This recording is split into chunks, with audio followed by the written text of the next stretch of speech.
My name's Lena, and this happened to me in the winter of 2023.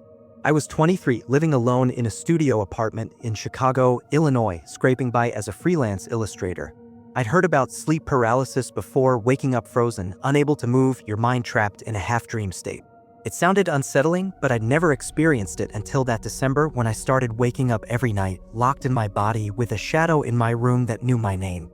What I thought was a quirk of the brain became a nightmare that's still with me, no matter how many locks I put on my door or how far I run.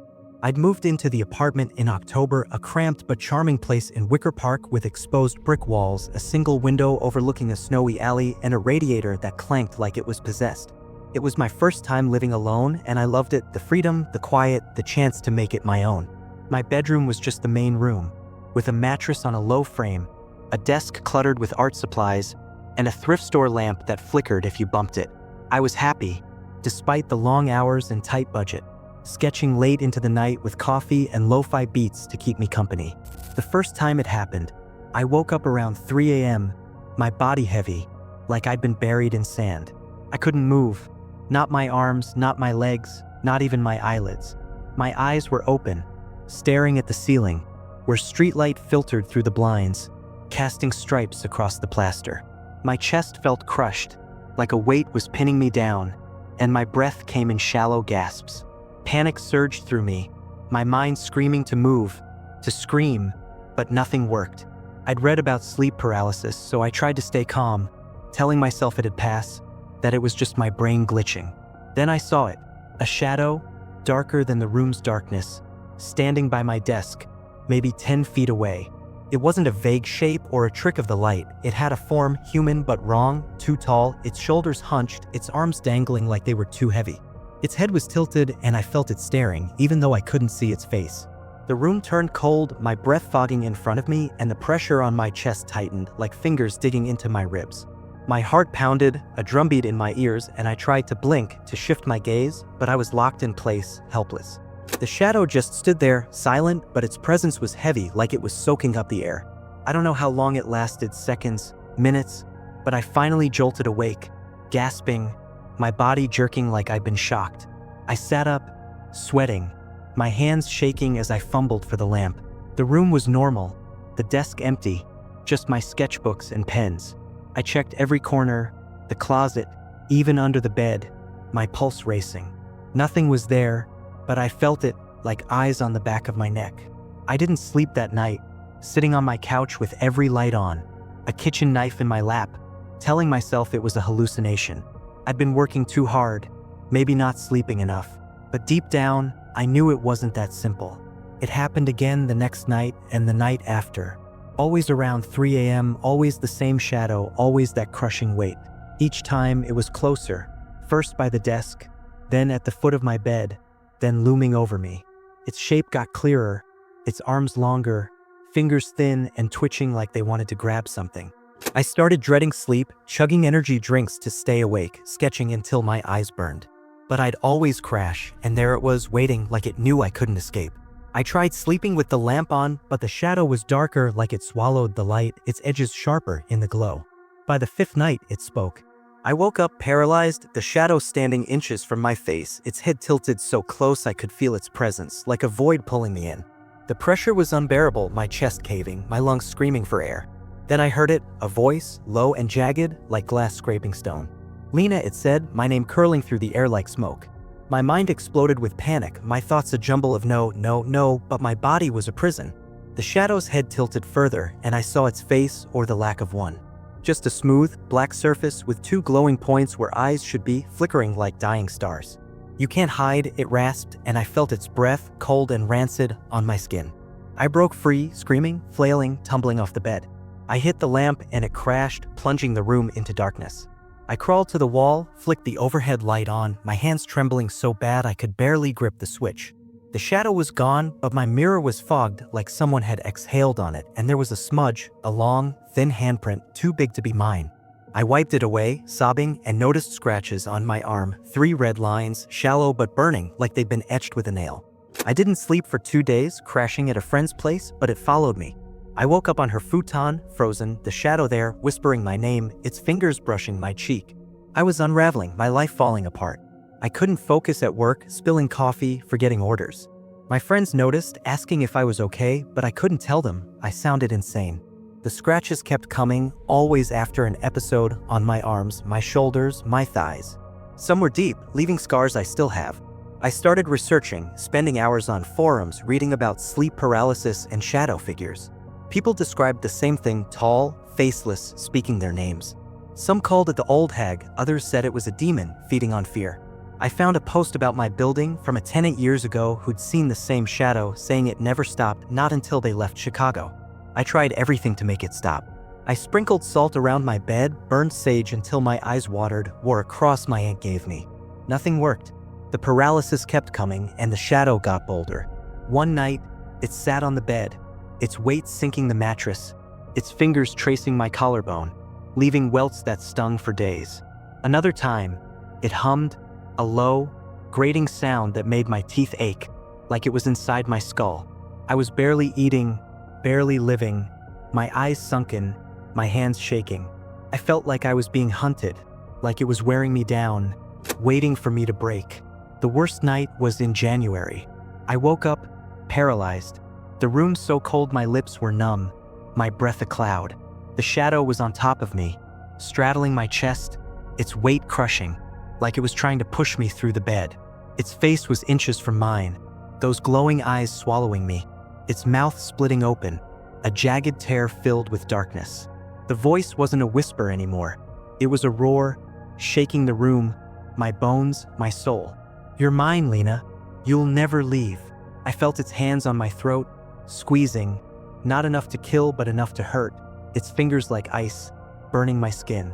My vision dimmed, my lungs screaming, and I saw something in its eyes, hunger, but also glee, like it was savoring my fear. I fought with everything I had, screaming in my mind, praying to anyone, anything: God, my parents, the universe. I pictured my mom's face, my dog from childhood, anything to anchor me. I don't know how, but I broke free, my body convulsing, my scream ripping through the silence. I fell to the floor, gasping, crawling to the light switch. The shadow was gone, but my throat was bruised, purple marks like fingerprints, and my bed was wrecked, sheets torn, mattress slashed, like claws had ripped through it. There was a smell, rotten and thick, like something dead had been lying there. I grabbed my phone, hands shaking, and saw a notification, a photo taken at 3:02 a.m. It was me, lying in bed, eyes open, the shadow leaning over me, its mouth stretched wide, like it was about to swallow me. I dropped the phone, sobbing, and packed a bag. I moved out that morning, breaking my lease, crashing with my cousin in Milwaukee. The paralysis stopped, but I'm not free. I feel it sometimes, those eyes, that voice, even in the middle of the day. I saw a therapist who called it trauma, but I know what I felt. Those bruises, those scratches, that photo, they were real. I don't live alone anymore. I keep every light on at night, and I sleep with a bat by my bed, though I know it's useless. I still hear it, my name whispered in the dark, faint but unmistakable. Last month, I woke up not paralyzed, but with a new scratch on my chest, deep and jagged, like it was carved with intent. I checked my phone, terrified, and found another photo, me sleeping, the shadow's face inches from mine, its eyes glowing. I deleted it, burned sage, prayed, but I know it's still out there, waiting for me to slip, to close my eyes just one more time.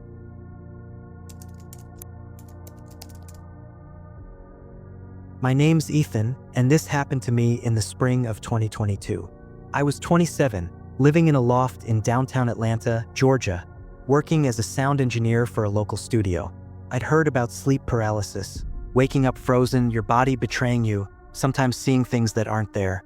It sounded like a bad trip, but I'd never dealt with it until that April, when I started waking up every night, trapped in my bed, with a whisper coming from the walls, calling my name. What I thought was a weird dream turned into a nightmare that's still haunting me, no matter how many times I move or how loud I play my music to drown it out. I'd moved into the loft in January, a converted warehouse with high ceilings, brick walls, and massive windows that let in the city's glow. It was pricey, but I loved the vibe, raw, industrial, perfect for a guy who spent his days mixing tracks and his nights blasting playlists. My bed was tucked against one wall with a desk for my gear, a couch, and a turntable set up in the corner. The place had character, but it also had quirks, creaks at night, cold drafts, shadows that seemed to shift when you weren't looking. I figured it was just old bones, nothing a good speaker couldn't mask. The first time it happened, I woke up around 4 a.m., my body locked, like I'd been strapped down. I couldn't move a muscle, not my hands, not my toes, not even my eyes. They were stuck, staring at the brick wall across from my bed where moonlight traced the mortar lines. My chest felt heavy like a boulder was crushing me, and my breathing was shallow, each gasp a fight. I'd read about sleep paralysis, so I tried to stay calm, telling myself it'd pass, that my brain was just stuck in sleep mode. But the panic was real, my heart thudding, my mind screaming to break free. Then I heard it, a whisper, soft but clear, coming from the wall behind my head. "Ethan," it said, my name stretched out like someone was tasting it. It wasn't in my head, it was in the room, close, like a breath against my ear. I froze, not just my body, but my thoughts, everything. No one knew I was here, alone, no roommate, no girlfriend. I tried to rationalize it, maybe a neighbor, a pipe, a dream, but the whisper came again, slower, deeper. "Ethan, I see you." My skin crawled and the pressure on my chest tightened, like fingers pressing into my sternum. I don't know how long I was stuck, maybe a minute, maybe 10, but I snapped out of it, gasping, sitting up so fast I nearly fell off the bed. I turned on the lamp, my hands shaking, and checked the room. Nothing, just my desk, my records, the city humming outside. I tapped the wall, listening for pipes or vents, but it was solid brick, cold under my fingers.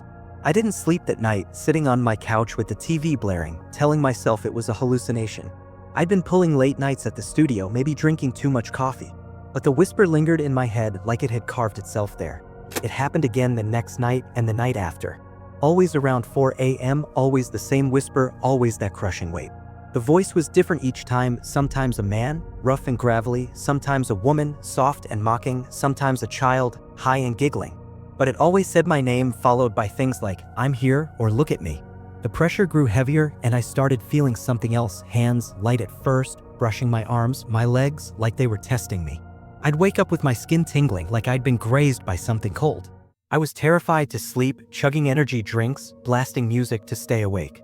But I'd always crash, and the whisper was waiting, louder, closer. By the 5th night, I saw it. I woke up paralyzed, the voice hissing, "Ethan, don't hide." My eyes darted to the corner where the wall met the ceiling. A figure, small and hunched, clung there like a spider, its limbs bent wrong, its head twisted toward me. Its skin was gray, patchy, and its eyes were too big, glinting like wet glass. It was smiling, teeth sharp and uneven, like they'd been filed. The hands were on me now, pressing my shoulders, and the whisper turned into a laugh, sharp and jagged, slicing through my skull. I broke free, screaming, lunging for the light. The figure was gone, but my pillow was damp, like something had dripped on it, and it smelled wrong, sour, like sweat and decay. I checked the walls, the ceiling, everywhere, my heart pounding. Nothing. I didn't sleep for 2 days, crashing at a buddy's place, but it followed me. I woke up on his couch, frozen, the whisper in my ear, the figure crouching by my feet, its smile wider. I was falling apart, missing shifts, snapping at friends. My arms started showing marks, scratches, shallow but raw, always after an episode. Some bled, leaving stains on my sheets. I dove into research, scouring forums for answers. People described similar things. Whispers, figures, marks on their skin. Some called it a sleep demon, others said it was the building, like it held onto something dark. I found a post about my loft from a tenant a decade ago who'd heard the same whisper, seen the same figure. They'd moved out, but it followed them, never stopping. I tried everything to make it stop, salt lines, a cross, even a cheap dream catcher from a gas station. Nothing worked. The paralysis kept coming, and the figure got closer. One night, it touched my face, its fingers slimy, leaving a burn that lingered for hours. Another time, it sang, a low, warped lullaby that made my ears ring. The worst night was in May. I woke up paralyzed, the room so cold my teeth chattered, my breath a cloud. The figure was on the bed, crawling over me, its weight sinking the mattress, its face inches from mine. Its eyes were empty now, just black holes, and its mouth was open, drooling something dark onto my chest. The whisper was a chorus, a dozen voices screaming, "Ethan, join us." Hands were everywhere, grabbing my wrists, my ankles, pulling like they wanted to drag me somewhere. The pressure was crushing, my ribs aching, my vision fading. I thought I was gone, that it'd take me wherever us was. I fought, screaming in my mind, picturing my dad's voice, my old dog, anything to hold on. I broke free, my scream tearing through the silence, my body flailing off the bed. I hit the floor, gasping, and turned on every light. The figure was gone, but my bed was wrecked, sheets shredded, mattress slashed, like something had clawed it apart. There was a smell, rotten and thick, like a dead animal. My arms were covered in scratches, deeper now, bleeding through my shirt. I checked my phone, hands shaking, and saw a video I hadn't recorded. 10 seconds of me, lying in bed, eyes open, the figure's face over mine. its mouth moving, whispering my name. I deleted it, sobbing, and packed a bag. I moved out the next day, crashing with my brother in Athens, Georgia. The paralysis stopped, but I'm not free. I feel it, the whisper, the eyes, even in daylight. I saw a priest who said it might be attached to me, feeding on my fear. I don't know what it is, but I know it's real. Those scratches, that video, the smell, they weren't dreams. I don't sleep more than a few hours now, always with a light on, my headphones blaring. I still hear it sometimes, my name, faint from the walls, the air. Last week, I woke up, not paralyzed, but with a new scratch on my neck, long and deep, like a warning. I checked my phone, terrified, and found a new video, me sleeping, the figure's eyes glowing in the dark, its voice whispering, soon. I deleted it, but I know it's waiting, biding its time until I'm alone again. My name's Rachel, and this happened to me in the summer of 2024. I was 26, living in a rental house in Boise, Idaho, working as a physical therapist. I'd had sleep paralysis a couple of times in college, waking up frozen, unable to move, feeling like I was stuck in a dream. It was scary but rare, and I brushed it off as stress. That changed when I moved into the house and I started waking up every night, trapped in my body with a door on my bedroom wall that didn't exist.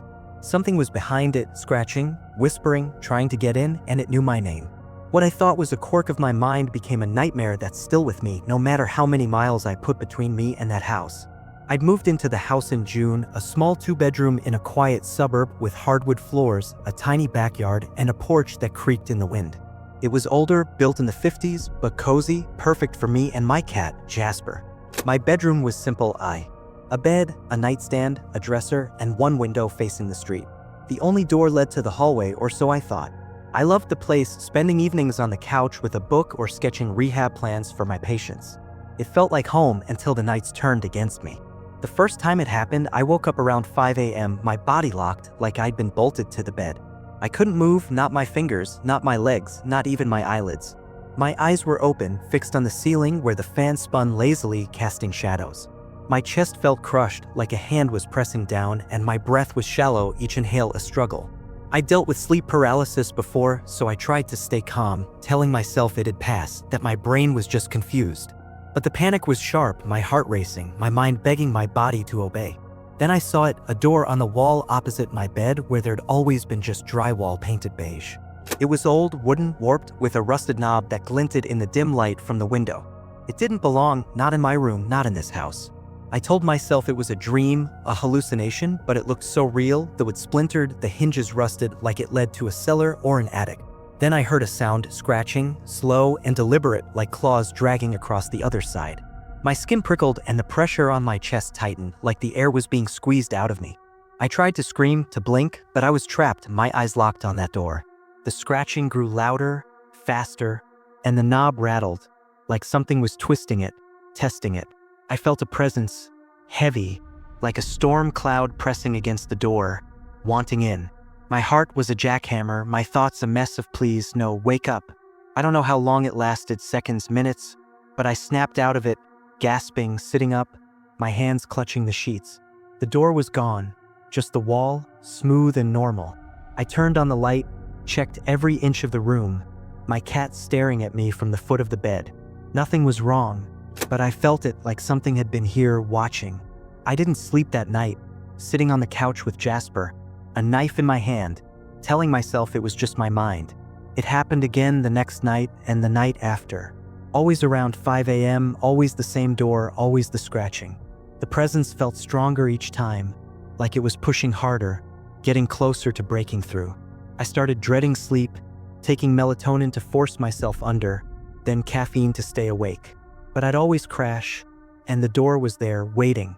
I tried sleeping in the living room, but it followed me. Same paralysis, same door, same scratching, even on a different wall. I was losing it, jumping at shadows, double-checking locks, avoiding my bedroom like it was cursed. By the 6th night, I heard it speak. I woke up, paralyzed, the door shaking in its frame, the scratching frantic, like claws tearing at the wood.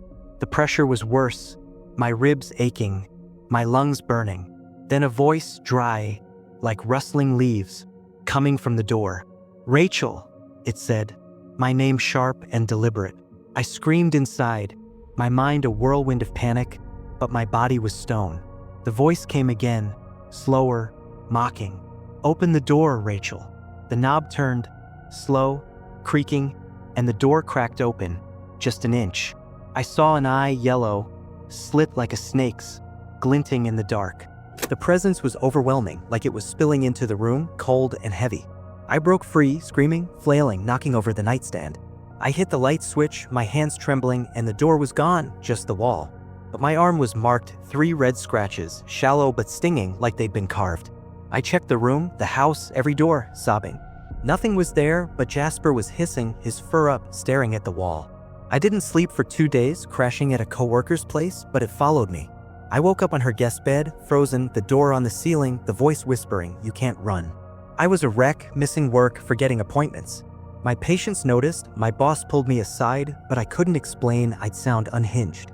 The scratches kept coming, deeper, on my arms, my back, my legs, always after an episode. I started researching, diving into forums about sleep paralysis. People described doors, voices, eyes, calling them doorway entities, things that use paralysis to cross over. I found a post about my house from a tenant in the 90s who'd seen the same door, heard the same voice. They'd moved out, but it followed them, never stopping. I tried salt, prayers, a dream catcher, nothing worked. The door kept appearing, opening wider. One night, a hand reached through, gray, clawed, scraping the air. The voice growled, "Let me in." The worst night was in August. I woke up paralyzed, the room freezing, my breath a cloud. The door was wide open, a black void beyond it like it led nowhere. Something stepped through. Tall, twisted, its body jerking like it didn't fit in our world. Its eyes were yellow, glowing, its mouth a jagged slash, dripping something dark. It spoke, a voice like grinding metal. "You're mine, Rachel." It climbed onto the bed, its claws on my chest, its weight crushing, like it was pulling my soul out. I felt it cold and real, its breath like rot, its eyes boring into me. I thought I was dead, that it'd take me through that door. I fought, screaming in my mind, picturing my mom, my cat, anything to stay here. I broke free, my scream shattering the silence, my body rolling off the bed. I hit the floor, gasping, and turned on the light. The door was gone, but my chest was bruised like I'd been crushed, and my bed was torn, sheets ripped, mattress clawed. The smell was vile, like death. My phone buzzed, showing a photo I hadn't taken. Me, lying in bed, the creature's face over mine, its eyes glowing. I deleted it, sobbing, and packed a bag. I moved out the next day, staying with my parents in Spokane. The paralysis stopped, but I'm not free. I feel it, the scratching, the eyes, even in daylight. I saw a medium who said something's attached to me, tied to that house. I don't know what it is, but those bruises, those scratches, that photo, they're real. I found an old article about my house. A tenant disappeared in the 80s, leaving scratches on the walls. I don't sleep in dark rooms now, and I keep a light on, a knife nearby. I still hear it, my name, faint like it's behind a wall. Last week, I woke up, not paralyzed, with a new scratch on my chest, deep, bleeding. My phone had a new photo, me, sleeping, a yellow eye in the dark, watching.